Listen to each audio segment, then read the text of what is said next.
unruly friends, so today I will talk all about brows. A lot of you have been asking me, parang ang ganda naman ng brows mo, how do you do it? But seriously speaking, I actually waited for this moment that my brows are super unruly, meaning hindi ako nakapag-brow wax for a long time na. It's been more than a month. I usually have my brows done at Benefits Brow Bar, and just to be very transparent to you, this is how messy my brows look if it's not wax. Marami akong brows. So, close up. My brow situation is that this brow is actually much better looking, while this one naman, the brow hair tends to droop down, and there's this big chunk of area na walang brow hair. So, nakikita nyo may cut siya. I don't know why.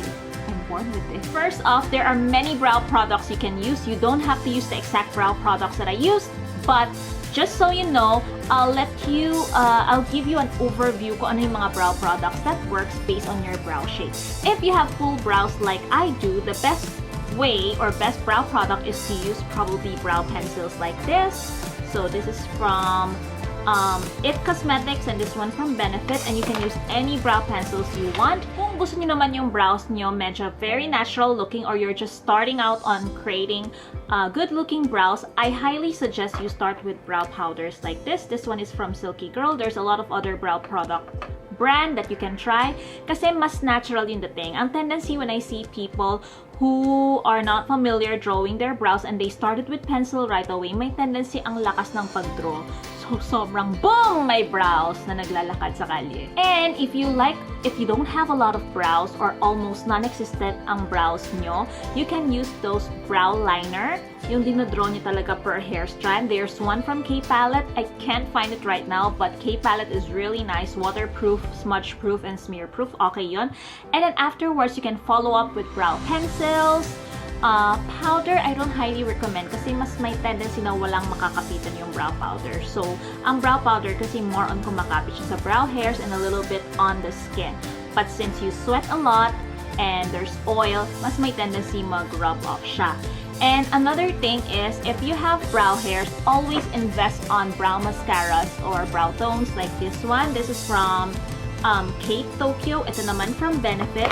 There's also another one also from K-Palette. They also came up with one.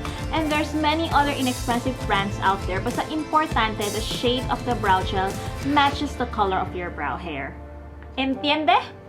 Lastly, before I start drawing my brows, alam kong excited na kayo, don't forget to invest on a brow spoolie like this. This is from Shox. Where is it from? Oh, Full Brow. It's really, really nice. And ito may angled brush tip or head. But if you don't want to invest on something like this, feeling mo parang newbie ka lang, you can invest on those that you can throw out. This is the disposable mascara one from Nippon Aesthetic, which I super duper love. And if you really don't want to spend, just use your old mascara, wash it really, really well, and use that brush to comb your brow hair. So are you ready for some brow action?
So guys, these are just some of the many ways you can draw your brows. Just do whatever works for your brows and let me know in the comment below if you've tried my tips, and you can also DM me your photos. Thank you so much for watching. Bye!